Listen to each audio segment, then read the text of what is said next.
Morning to all of you. आपका 15 chapter complete हो चुका है। आज हम कर रहे हैं चैप्टर नंबर 18 जो उसका नाम है क्वाड्रिटेरियल्स है। हमारे पास जो क्वाड्रिटेरियल्स हैं मेन तो ऐसे बहुत सारे तरीके के होते हैं, लेकिन आज हम कर रहे हैं सिर्फ दो ही तरीके के। मान लो मान लो होते लगभग सिर्फ दो ही तरीके के हैं। एक तो हमारे पास होता है, मान लो जैसे पैरेललोग्राम होता है, पैरेललोग्राम होता है। एक हमारे पास होता है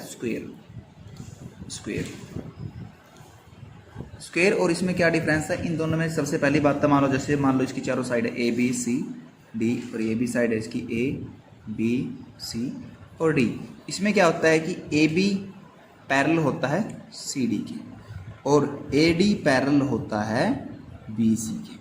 इसमें क्या होता है, इसमें ए बी इक्वल टू होता है D C, A C is equal to में ए डी।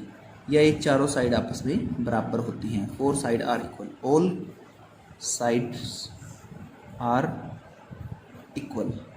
यहाँ पे क्या होता है, साइड इक्वल नहीं होती, लेकिन the sum of the opposite angle, sum of opposite angle या सम ऑफ अपोजिट यानी कि angle D is equal to में होता है एंगल बी और angle A is equal to में होगा एंगल सी। यहाँ पर क्या होगा, angle A is equal to में angle B is equal to में angle C is equal to में angle D is equal to में 90 डिग्री।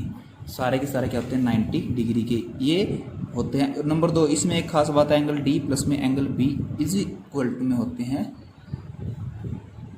एंगल ए प्लस में एंगल डी होते हैं 90 डिग्री और एंगल सी प्लस में angle B is equal to में होते हैं 180 डिग्री, 180 डिग्री। यानी कि इसमें किसी दो का सम होगा और इनमें हर एक का सम 90 होगा। अब हम इसकी कुछ प्रॉपर्टीज पढ़ते हैं जो हमको दे रखी है मैथ में।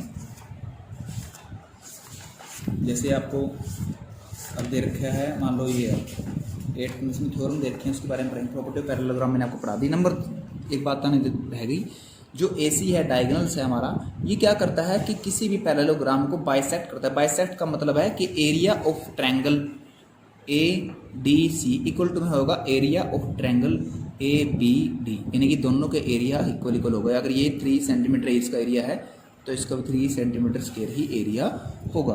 तो हमारे पास थ्योरम है, the diagonals of a parallelogram it divides in two congruent triangle. Two congruent triangle का मतलब है कि जितना ये एंगल है उतना ये एंगल है, जितना ये है उतना ये, जितना ये है उतना ए।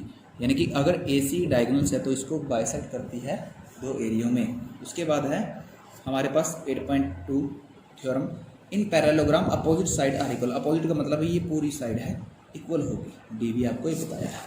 उसके बाद है हमारे पास third 8.3, each pair of opposite side in quadrilaterals equal then it is a parallelogram. अगर ईच अपोजिट साइड हैं आपस में इक्वल हैं, कोई दो अपोजिट साइड इक्वल आ गई तो क्या है, मान लो ये अपोजिट साइड है इक्वल है तो ये ऑटोमेटिक एक पैरेललोग्राम है। उसके बाद है theorem 8.4, in parallelogram opposite angle are equal. Opposite angle का मतलब जैसे एंगल ए है एंगल सी के इक्वल होगा, एंगल बी है एंगल डी के इक्वल होगा।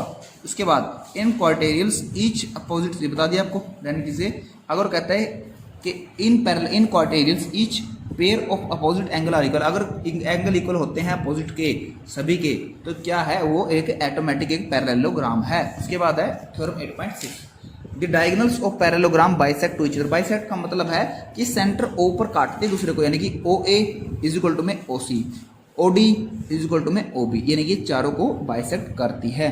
उसके बाद है 8.7, in diagonals of quadrilaterals bisect each other so it is a parallelogram. अगर वो मान लो ये आपको ये OD बराबर है OA के और OC बराबर है AO के, तो यानी कि ये आपका एक पैरेललोग्राम है।